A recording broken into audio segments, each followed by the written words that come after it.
वसुदेवसुतं देवं कंसचाणूरमर्दनं देवकी परमानन्दं कृष्णं वन्दे जगद्गुरुं नारायणं नमस्कृत्य नरं चैव नरोत्तमं देवीं सरस्वतीं व्यासं ततो जयमुदीरये।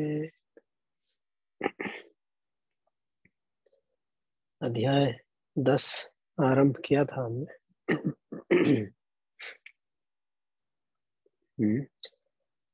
उसको आगे बढ़ाते हैं।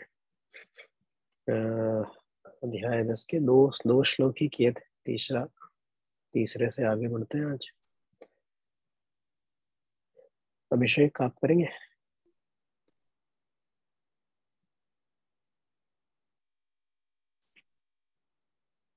आकाश भाई करेंगे। अध्याय अध्याय 10 श्लोक संख्या 3।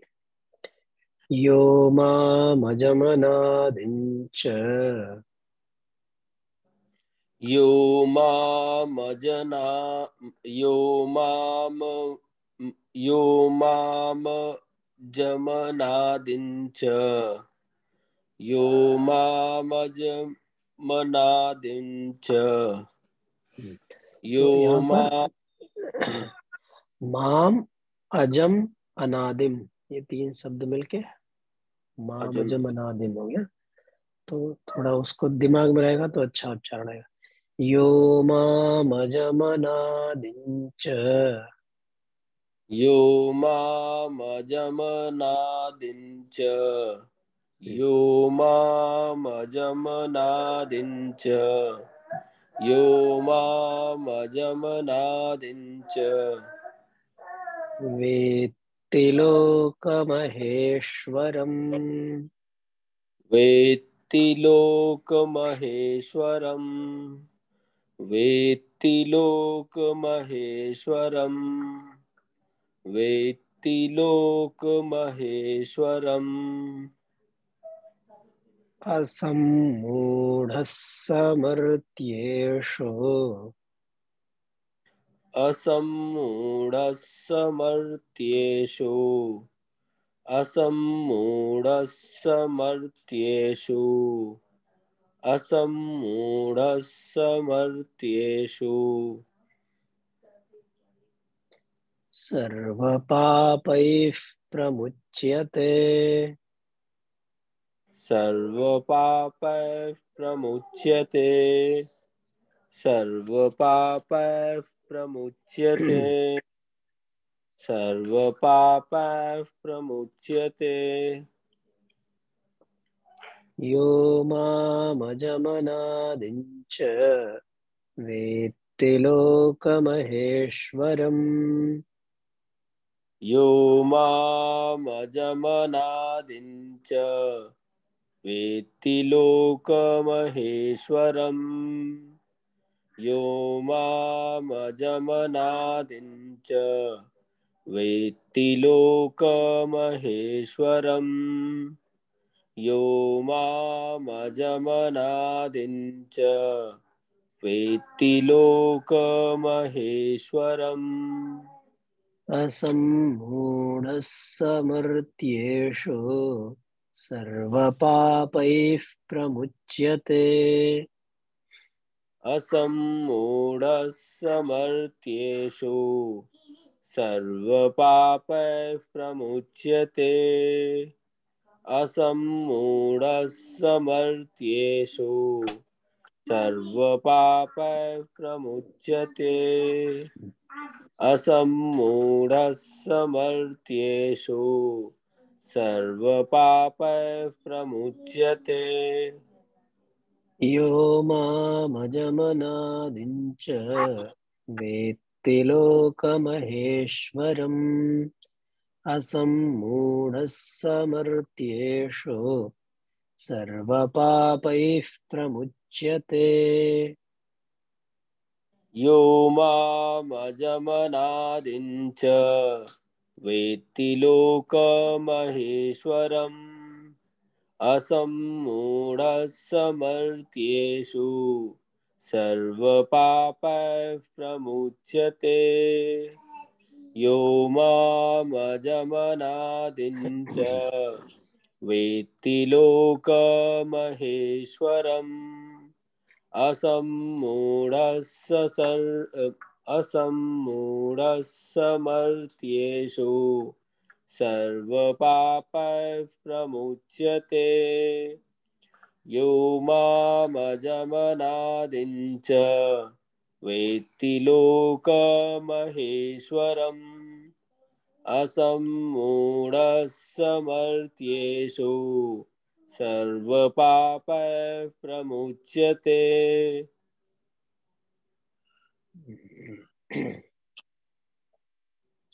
तो यहाँ पर क्या बात हो रही है? पहले दोनों श्लोकों में भगवान ने खुद से ही प्रतिज्ञा की कि मैं तुमको अपना जो है परम वाणी परम बात वचन बस सुनाने जा रहा हूँ, उसको सुनो। और फिर उसके बाद ये बताना जब शुरू किया तो क्या कहा कि मेरे प्रभाव को, मेरे प्रकट होने को देवता लोग और महर्षि लोग भी नहीं जानते हैं। क्योंकि वो सबका आदि सब मेरे से ही उत्पन्न होते हैं, तो उनके सीमा से परे है मेरा क्षेत्र, तो इसलिए नहीं जानते। अब नहीं तो जानते हैं भगवान का प्रकट होना, लेकिन फिर भी कुछ तो जान ही सकते हैं। और क्या जानने भर से कल्याण हो सकता है वो यहाँ पर बताया है। क्या कह रहे हैं? यह माम अजम अनादिम च लोक महेश्वरम वेत्ति सह मर्त्येषु असमूढ़ सर्व पापैः प्रमुच्यते। जो मुझे मेरे प्रकट होने को तो नहीं जानते, लेकिन अजम अनादिम, जो मुझे अजम माने जिसने कभी जन्म नहीं लिया हो, उसको अजम कहते हैं, अजन्मा। और अनादिम, अनादिम कह लीजिए या अकाल कह लीजिए, है ना। सिखों में है ना वो कौन सा वाक्य, अकाल मूरत। हाँ। तो जो काल हम जानते हैं, समय, उससे जो परे है, उससे ऊपर है, तो वही अनादि है, वही अकाल है। हम्म। तो जो मुझे अजम अनादिम और सर्वलोक महेश्वरम, सर्वलोक महेश्वरम का क्या मतलब है? महा ईश्वर, सर्वलोक का, सब संसार का, सब प्राणियों का, जितना भी संसार में है वह सब कुछ का स्वामी, मालिक, नियंता, हाँ, जो है वही महेश्वर है, सर्वलोक महेश्वरम। तो मुझे सर्वलोक महेश्वरम वेत्ति, वेत्ति का यहाँ पे जानाति भी कहते हैं। वेत्ति का मतलब है कि दृढ़ता पूर्वक जाने। और ये कैसे जाना जा सकता है? ये इंद्रियों से तो नहीं जाना जा सकता, देख के नहीं जाना जा सकता। जो अजम है, अनादिम है, जो अजन्मा है और अकाल है, उसको देख सुन के, स्पर्श करके, सूंघ के तो नहीं जान सकते, मन से भी नहीं जान सकते, और बुद्धि से भी जानना संभव नहीं। लॉजिक से कितना, लॉजिक कहाँ तक जाएगा? लॉजिक भी असल में वहीं तक जाता जो देखा सुना है उसी को मॉड्यूलेट अपडेट करके लॉजिक्स बनते। तो इससे नहीं जाना जा सकता, परंतु दृढ़ता पूर्वक, विश्वास से, अनुभव से जो ये जान ले फिर भी, हाँ, वेत्ति कहा है जिसको इस बात में संदेह न रह जाए बिल्कुल किंचित मात्र भी, कि देयर इज अ पावर, एक कुछ ऐसा है जो अनादि है, अनंत है, अनादि है, अजन्मा है और सर्वलोक महेश्वर है। और यहाँ तो नहीं लिखा है इस श्लोक में, पर हमारा उससे संबंध है। उसका एक अंश, एक क्षण, एक चमक हमारे भीतर भी है, और हम वही हैं जो स आदि है, यानी जो काल की सीमाओं में बंधा हुआ है, और जो जन्म लेने वाला है, संसार सारा, हमारा शरीर, यह सब हमारा सर्वांश नहीं है। मतलब हम सब कुछ बस इतने ही नहीं है, है। ये जो जान ले, यह वेत्ति, उसका क्या कहा है, असमूढ़ समर्तेषु असमूढ़ सर्व पापैः प्रमुच्यते। वह मनुष्यों में ज्ञानवान है, असमूढ़ है, मतलब उसकी मूढ़ता समाप्त हो गई। असमूढ़ है। मूढ़ता क्या है? मूढ़ता यही जान लेना है कि जो मैं हूँ वो सिर्फ शरीर भर हूँ, समय की सीमा में हूँ, और जन्म लेने वाला हूँ और मरने वाला हूँ। सिर्फ इतने से में ही समेट लेना, जो जानते हैं वही मूर्ता है। अमूर्ता क्या है कि there is something, something in me, हाँ, जो कि जो सद हमेशा बदलने वाला परिवर्तनशील संसार है, उससे थोड़ा अलग है। और वह जो है बदलता नहीं है, वह जन्मता नहीं है, और जब जन्मता नहीं है तो मरेगा। असल में अगर थोड़ा सोचें लॉजिकली भी, बुद्धि से भी, तो हम परिवर्तन देख पाते हैं ना, बदलते हुए। तो किसी भी परिवर्तन को अनुभव करने के लिए एक रेफरेंस पॉइंट होगा, कुछ तो होगा जो नहीं बदल रहा है। अगर पूरी तरह बदल ही जाते हम भी, तो परिवर्तन का अनुभव नहीं होता।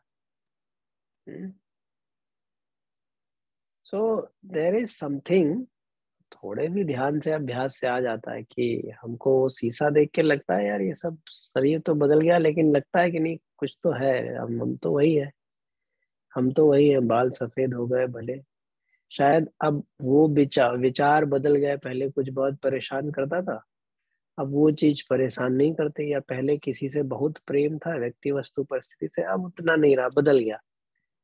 अब ये अनुभव कैसे हो रहा है कि कुछ है जो नहीं बदला है, जो बदलाव को देख पा रहा है ना। तो वो अनादि, तो यही जो एक देयर इज एन एस्पेक्ट, उसको ही भगवान का भी आत्मा कहते हैं। और वो परमात्मा का, तो वो जो है वही, जहां पे सिर्फ वही हो संसार से अलग, वो परमात्मा जो सबका ईश्वर, ये न बदलने वाला। तो जो मुझे इस मेरे इस रूप को जानते, मेरा प्रकट प्रभाव तो जानना सब बड़ा ही मुश्किल है, लेकिन इतना तो जान सकते हैं, अजम अजम मुझे अजम और अनादि जाने, उनके सर्व पापै प्रमुच्यते। फिर सब संकट परेशानियां समस्याएं जो है वो सब छूट जाती है। जितनी मात्रा में यह इस बात में संशय है, किस बात में, कि there is an aspect of within us which is unborn, कुछ हमारा एक भाग है जो अजन्मा है, जो समय से परिवर्तित नहीं होता है, वो वैसे का वैसे रहता है। ठीक, इस बात में जितनी मात्रा में हमारा संशय रहता है, उतनी मात्रा में हमको क्लेश दुख परेशानियां मिलती है। जैसे ये संशय कम होता है, तो वही यहाँ परमात्मा भगवान जो है वो अपने लिए कह रहे हैं कि जो मुझे आत्मा, परमात्मा, गुरु कहते तीनों एक ही तत्व है। मैं अभी थोड़ा इसको आत्मा के परिप्रेक्ष्य में एक्सप्लेन कर रहा हूँ, परमात्मा भगवान के परिप्रेक्ष्य में भी इसी बात को समझ सकते हैं। तो जो उसको जानता है, या इस बात में जिसका संदेह एकदम शमित हो गया है, वो पूर्ण रूप से क्लेशों से, यहाँ पर क्या, पापों से मुक्त हो गया है, फिर उसको कुछ प्रभावित नहीं करता, हमेशा आनंद में रहता। क्योंकि ये जो अजन्मा है, यह जो अनादि है, इसको सच्चित आनंद कहते हैं, ब्लिस। तो फिर वो ब्लिस में रहेगा, फिर सब पाप खत्म हो जाते। जितनी मात्रा में संदेह है, उतनी मात्रा में दुख क्लेश पाप। गुरु जी बोलते हैं थोड़ा थोड़ा अभ्यास करें तो थोड़ा थोड़ा इसमें जो है क्लैरिटी आती जाती, धीरे धीरे ये ज्ञान सत्संग साधना, सत्संग और आ, सेवा करने से, तो यह विश्वास, यह ज्ञान जो है ये उभरने लगता है। ठीक है, आगे चलते हैं।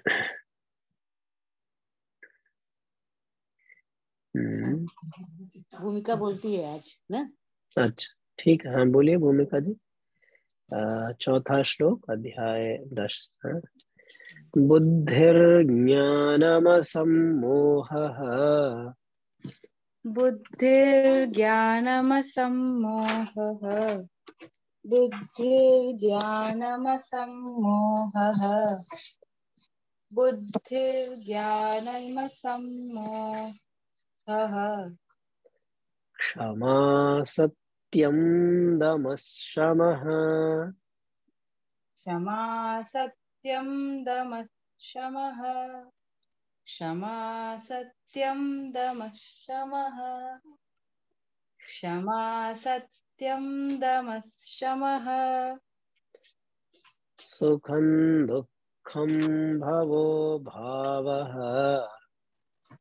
सुखं सुखं दुःखं भवो भावः सुखं दुःखं भवो भावः सुखं दुःखं भवो भावः भयं च भयमेव च। भयं च भयमेव च भयं च भयमेव च भयं च भयमेव च बुद्धिर्ज्ञानमसम्मोहः क्षमा सत्यं दमः शमः। बुद्धिर्ज्ञानमसम्मोहः क्षमा सत्यं दमः शमः बुद्धिर्ज्ञानमसम्मोहः क्षमा सत्यं दमः शमः बुद्धिर्ज्ञानमसम्मोहः क्षमा सत्यं दमः शमः सुखं दुःखं भवो भावः। भयं च भयमेव च। सुखं दुःखं भवो भावः भयं च भयमेव च सुखं दुःखं भवो भावः भयं च भयमेव च सुखं दुःखं भवो भावः भयं च भयमेव च बुद्धिर्ज्ञानमसम्मोहः क्षमा सत्यं दमः शमः। सुखं दुःखं भवो भावः भयं च भयमेव च। बुद्धिर्ज्ञानमसम्मोहः क्षमा सत्यं दमः शमः सुखं दुःखं भवो भावः भयं च भयमेव च बुद्धिर्ज्ञानमसम्मोहः क्षमा सत्यं दमः शमः सुखं दुःखं भवो भावः भयं च भयमेव च बुद्धिर्ज्ञानमसम्मोहः क्षमा सत्यं दमः शमः सुखं दुःखं भवो भावः भयं च भयमेव च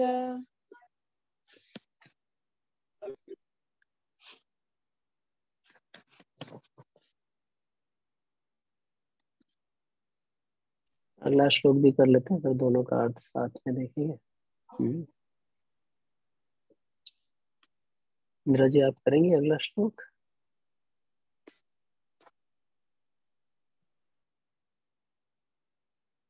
अनम्यूट कर लीजिए।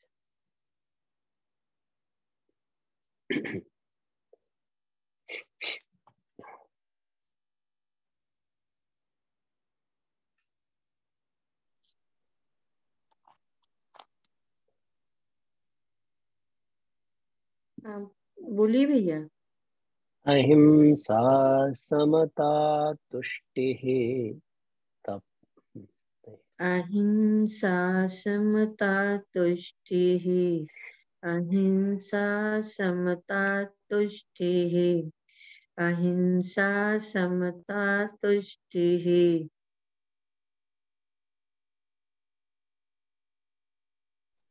तपोदानं यशो यशः तपोदानं यशो यशः तपोदानं यशो यशः तपोदानं यशो यशः भवन्ति भावा भूतानां भवन्ति भावा भूतानां भवन्ति भावा भूतानां भवन्ति भावा भूतानां मत्त एव पृथग्विधाः मत्त एव पृथग्विधा मत्त एव पृथग्विधा मत्त एव पृथग्विधा अहिंसा समता तुष्टिः तपोदानं यशो यशः अहिंसा शमता तुष्टिः तपोदानं यशो यशः अहिंसा शमता तुष्टिः तपोदानं यशो यशः अहिंसा शमता तुष्टिः तपोदानं यशो यशः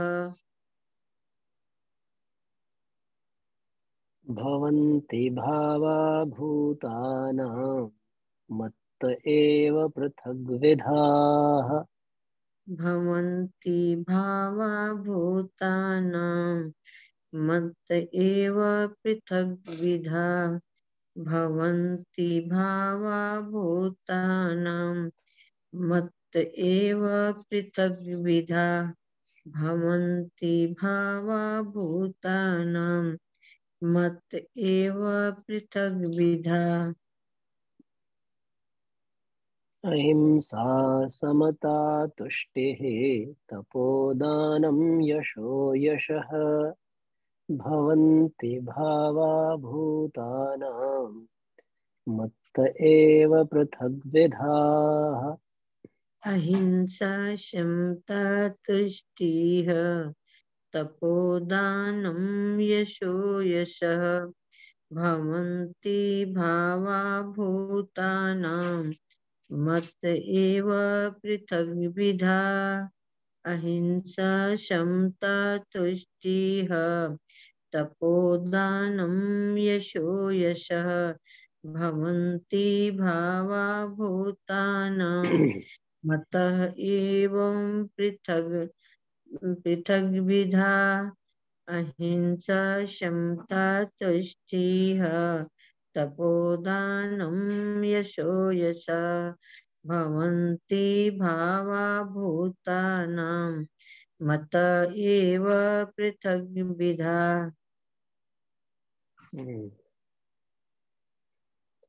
तो अब क्या बात हो रही है यहाँ इन दोनों श्लोकों में। अब यहाँ से भगवान वो बात बताना शुरू कर रहे हैं जिसको प्रपरव वचन कहा है। अर्जुन के प्रेमवश और अर्जुन के लिए भगवान, हम सब में बैठे अर्जुन के लिए भगवान कह रहे हैं, क्या कह रहे हैं, 20 भावों की गिना दिए हैं भगवान ने एक एक। सब लगभग समझते हैं, कई सारे थोड़ा कम भी समझते हैं, कुछ ना कुछ तो अर्थ सब लोग समझते ही हैं। कौन कौन से क्या क्या भाव बताए हैं? बुद्धि, ज्ञान, असम्मोह, क्षमा, सत्य, दम, शम, सुख, दुख, भव और अभाव, भाव और अभाव, भय, अभय, अहिंसा, समता, तुष्टि, तप, दान, यश, अयश, यह सब जो अलग अलग पृथक पृथक भाव दिखते हैं, यह सब मेरे ही वजह से, मुझसे ही उत्पन्न होते हैं। चाहे इनके सबके एक एक के अर्थ बताने की आवश्यकता है, आप सब समझते हैं। बुद्धि माने क्या? बुद्धि माने the power that we use कि निश्चय करने के लिए, कुछ हुआ तो यह क्या करना है क्या नहीं करना है ना। यह निश्चयात्मिका जो शक्ति होती है। मन क्या होता है? मन तो इंद्रियों से सूचनाओं को ग्रहण करता है, उसको और लेकिन उसमें जो फिर उसका जो डिसाइसिव पावर होता है कि कौन सी सूचना से कैसे रिएक्ट करना है या उसको कैसे एनालाइज करना है, जो एनालिसिस एनालिटिकल एक्टिविटीज होती है, वह जो करती है कॉन्शियसनेस। सब एक ही कॉन्शियसनेस है, ऐसा नहीं समझना चाहिए कि मन अलग है।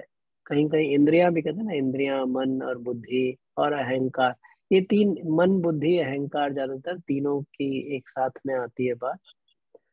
तो ऐसा नहीं समझना चाहिए कि ये तीनों कई अलग अलग चीजें हैं, अलग अलग पार्ट है, या अलग अलग इकाइयां हैं कहीं मन में या शरीर में, कहीं ऐसे नहीं होता। कॉन्शियसनेस एक है, ठीक है, जिसको चेतना कहते हैं।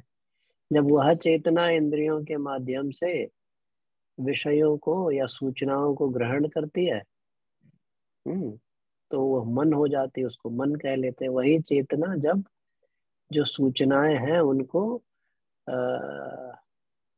प्रोसेस, एनालाइज, अभी तो हिंदी भी कमजोर होती जा रही, यूज नहीं करते। हाँ, जब प्रोसेस करते हैं, एनालाइज करते हैं, तर्क वितर्क, क्या उचित क्या अनुचित है, सूचनाओं को कैसे, उनके ऊपर कैसे विश्लेषण।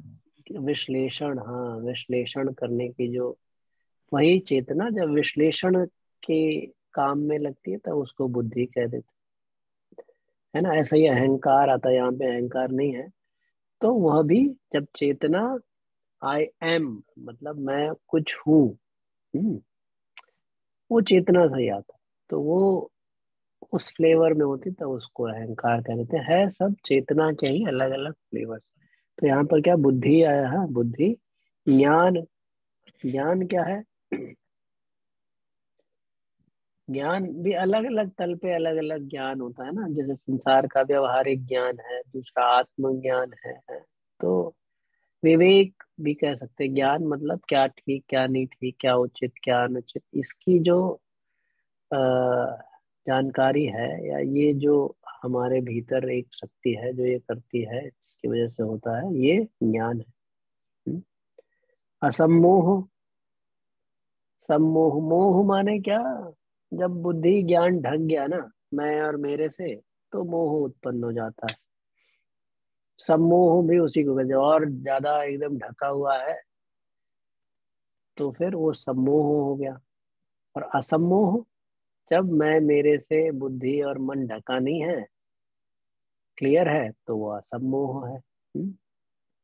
और जब तक असम्मोह नहीं है तब तक यथावत, जिस चीज जो जैसा है उसको वैसा हम देख नहीं पाते। ये नशा, सम्मोह एक तरीके से नशा, निद्रा कह सकते हैं। जैसे नींद में आदमी रहे तो उसको कुछ खबर नहीं चलती, आधा आधा कुछ पता नहीं चलता है क्या हो रहा है क्या नहीं हो रहा है, या नशे में रहे, तो एक तरीके का सम्मोह भी जो है एक तरीके का नशा सा ही है। तो असम्मोह। और क्या कहा, क्षमा, क्षमा तो बहुत ही विशेष चीज है। क्षमा सब जानते ही हैं, लेकिन क्षमा जो है, इसको कभी क्षमा पे भी ध्यान दीजिए, अपने आप में बहुत विशेष गुण है। क्षमा का मतलब ये नहीं है कि किसी ने कुछ गलत किया, हमको गुस्सा आया, हमको कहा अच्छा चलो जाओ, तुमको माफ किया, तुमको क्षमा कर दिया, वो क्षमा नहीं है। क्षमा, क्षमा जिसके भीतर होगा उसको तो क्रोध ही नहीं आएगा, है। और क्षमा अपने आप में बहुत आवश्यक है अध्यात्म में प्रगति करने के लिए। वैसे तो भौतिक जीवन में भी, सांसारिक जीवन में भी खुश रहने के लिए, आनंदित रहने के लिए क्षमा की बहुत जरूरत है। और हमको लगता है जब हम क्षमा करते हैं तो जिसको क्षमा करते हैं उसके लिए कुछ बढ़िया हो जाता है, उसका भला होता है। परंतु उसका कुछ भला हो नहीं हो, क्षमा करने से, क्षमा करने वाले का ही बहुत भला होता है। कभी विचार किया आप लोगों ने, नहीं किया हो तो करिए। क्योंकि जब हम क्षमा नहीं करते हैं तो एक बड़ा भारी सा बोझ जो है वो अपने दिल पे, पत्थर दिल पे एक लेके चढ़ाए लिए घूम रहे होते हैं। और जब हम क्षमा कर देते हैं, भले उसको पता चले नहीं पता चले, हैं, क्षमा कर दिया किसी को किसी काम के लिए, किसी ने कुछ आपको बुरा कह दिया या कुछ कर दिया, और उसको लिए बैठे हैं कि इसने ऐसे कैसे कर दिया, इसको नहीं करना चाहिए, इससे तो बिल्कुल ही उम्मीद नहीं थी, और कोई करता तो कोई बात नहीं, इसने कैसे कर दिया है।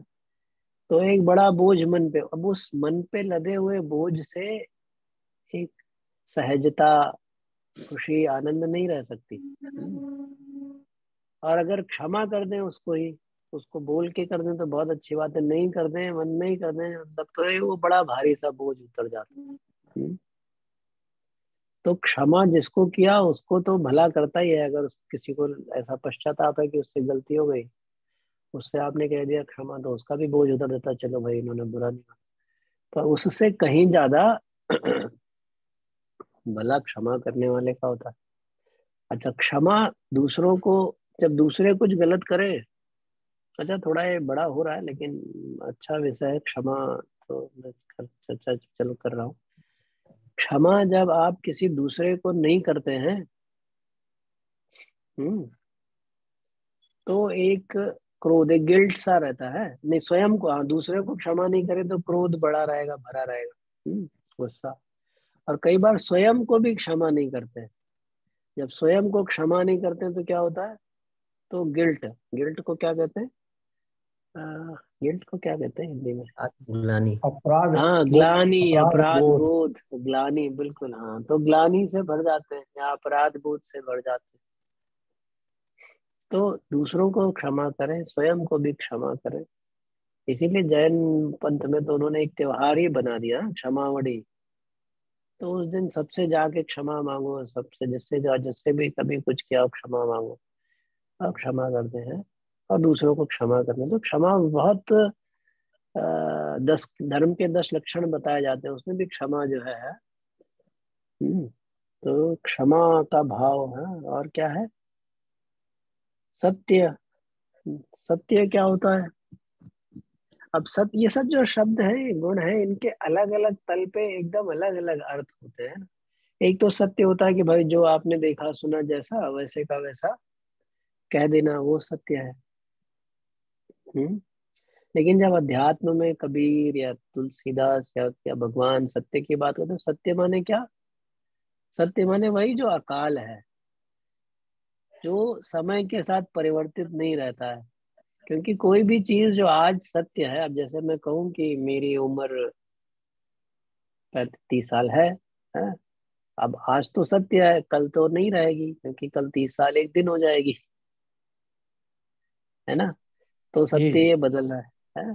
तो ऐसे जो सत्य की, जो बदल जो रहा है वो असत्य है। सत्य की जो परिभाषा है वह यह है कि जो समय और काल और स्थान, देश, दोनों की सीमाओं में, दोनों में, अच्छा अब जैसे देश से भी बदल जाता है। किसी चीज को हम इस एंगल से देखें तो कुछ और दिखेगा, हम कह सकते हैं ये है, दूसरे परिप्रेक्ष्य से देखेंगे तो कुछ और हो जाएगा।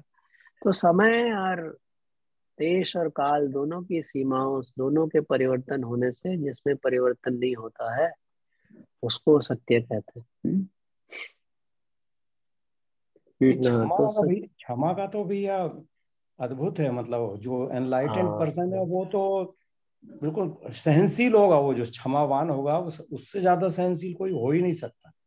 हाँ और हाँ, वो धरती में। एनलाइटेंड होना शुरू हो जाता है जैसे जैसे उसमें। हम्म हाँ, और इसमें भी कैटेगरी हैं। जैसे अपने इसमें 4 वर्ण बताए गए हैं। तो जैसे राजपूतों में, क्षत्रियों में बताया गया क्षमा वीरस्य भूषणम। और फिर मतलब उनको भी उसी पाथ पे ले जाना है, ईश्वर को तो सबको ले हम्म जाना है।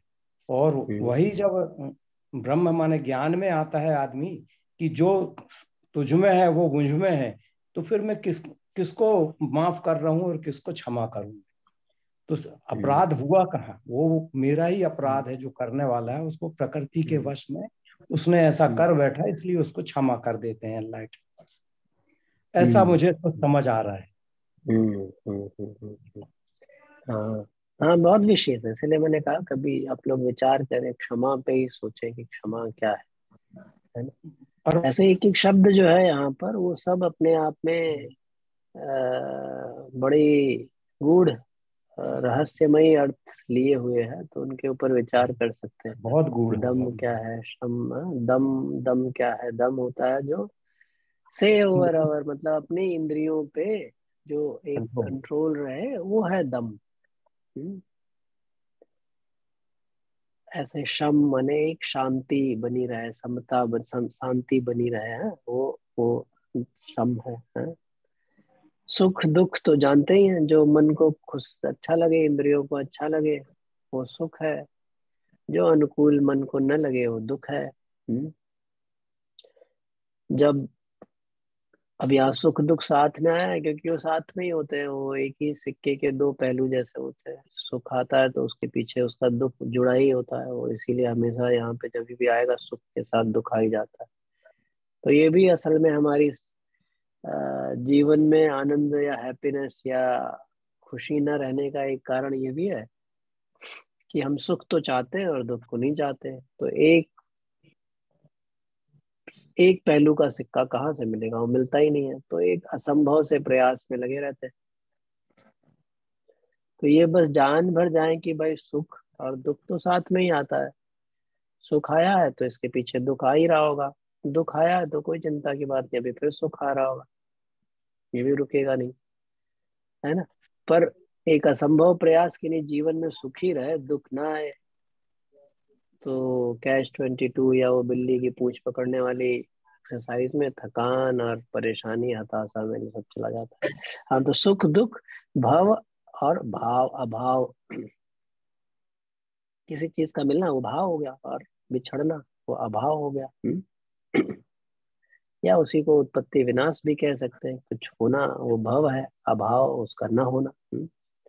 और ऐसे ही भय और अभय, डर और निडरता, डर से मुक्ति, ऐसे करके भगवान ने ये 20 भाव गिनाए हैं। सब पे एक एक और भी चर्चा कर सकते हैं। एक एक अहिंसा, अपने आप में अहिंसा जो है क्या बात है, बहुत विशेष बात है। अब अहिंसा एक तो सीधा सीधा है कि भाई किसी को मारना नहीं है, पर हिंसा सिर्फ मारने पीटने की बात नहीं। हिंसा मन के तल पे होती है, वाणी के तल पे होती है। वाणी से तो कितना हिंसा करते रहते हैं हम लोग। तो मन वाणी कर्म की हिंसा तो समझ आती कि हाँ भाई ये हिंसा है, लेकिन जब जबान से हम लोग किसी को एकदम धड़ाधड़ काट पीट मचाते हैं तो उसको हम हिंसा ही नहीं मानते, वो भी हिंसा। मन की हिंसा भी होती है? अगर किसी ने कुछ गलत किया तो हम तो कभी कभी होता सोचते हैं चलो हमको तो कोई बात नहीं, लेकिन भगवान इसको शरीर जरूर सजा देगा। ये वाली क्षमा भी जो है क्षमा नहीं हुआ है, भगवान सजा देगा, तो चलो हम नहीं दे सकते तो भगवान से ये क्षमा नहीं हुई, या ये भी एक तरीके की हिंसा हो गई है। तो ये बड़े गहरे सब भाव हैं। तो भगवान क्या करें, यह सब भाव जो है ये मेरी वजह से ही, मेरे ही अलग अलग भाव मुझसे, मेरे से ही उत्पन्न होते हैं। अच्छा, समय बहुत हो गया आज, फिर इतना ही। वसुदेव सुतं देवं कंसचाणूरमर्दनम् देवकी परमानंदम कृष्णं वंदे जगद्गुरुम्। इसमें मैं एक चीज कहना